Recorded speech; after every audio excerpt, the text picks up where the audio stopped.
Penedono é o castelo.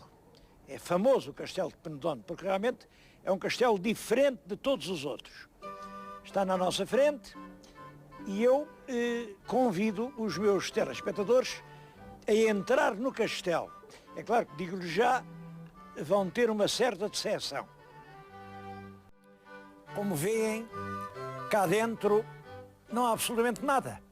É, aliás, o critério geral que se tem seguido nos castelos. Estão muito conservados por fora, mas no interior são espaços inteiramente vazios. É realmente um critério. Outro seria enchê-los com a sua própria história.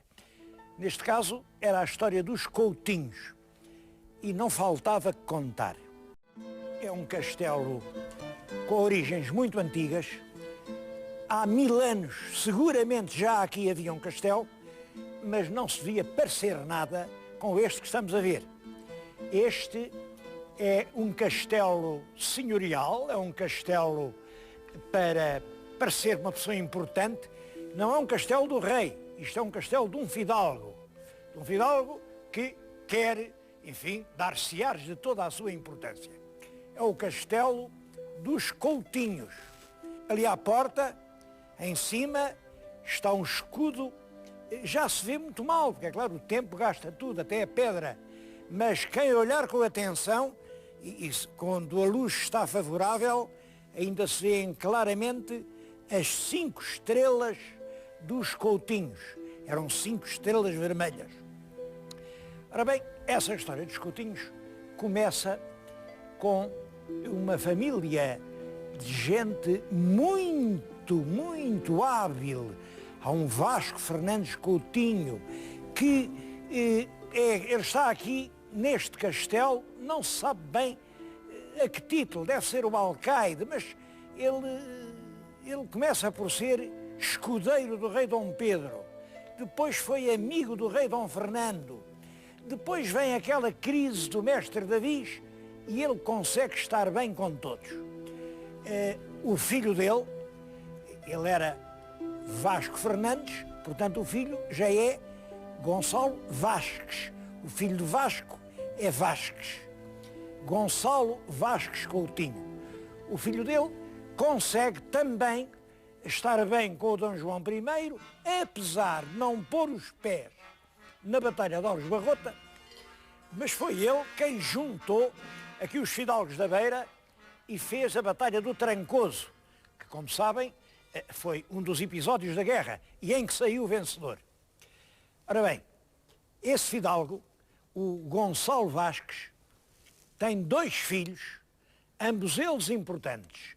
Um filho de Gonçalo Vasques chama-se agora Vasco Gonçalves. Vasco Gonçalves Coutinho. E o outro chama-se Álvaro Gonçalves Coutinho. É o famoso Magriço. Ambos são importantes. O primeiro porque foi ele o primeiro conde de Marialva.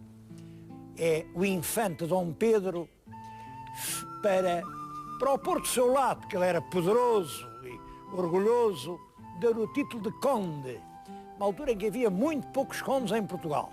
Ele foi o conde de Marialva. Mal sabia ele que o conde de Marialva ia ser um dos seus piores inimigos e ia ajudar a matá-lo em Alfarrobeira. Essa é uma das manchas do primeiro conde de Marialva. O outro irmão é o famoso Magriço. Segundo a tradição, o Magriço nasceu dentro deste castelo.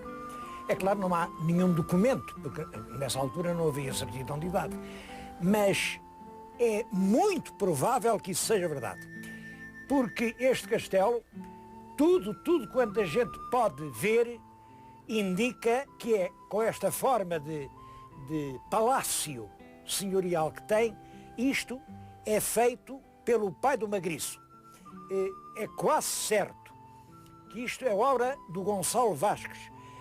O Gonçalo Vasques morreu depois de 1433, portanto é um homem do tempo do Dom Duarte, é um homem do tempo do Conde de Orém, é um homem do tempo do Dom João que foi fazer o castelo a Valência, e é nessa altura, é nesse primeiro terço do século XV, quando o feudalismo se está realmente a esbarrondar, que os fidalgos gostam de ter as suas moradias em sítios muito altos, muito arrogantes. Isso é um sentimento arquitetónico de 1430, 1440.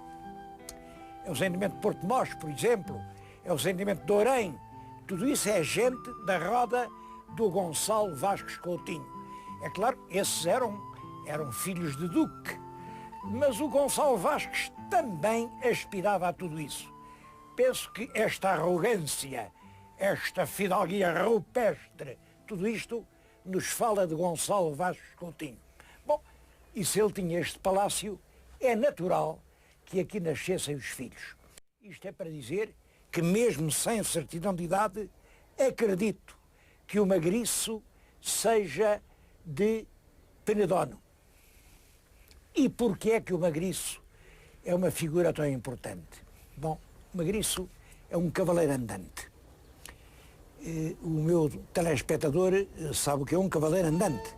É realmente um cavaleiro que vai andando pelo mundo, e onde quer que haja um combate a travar, um desafio a aceitar, uma injustiça a corrigir, o cavaleiro tem a obrigação de fazer isso. É claro, também, se puder ganhar com isso algum dinheirito, também não deixa de ganhar. Porque isto são as duas verdades sobre o cavaleiro andante.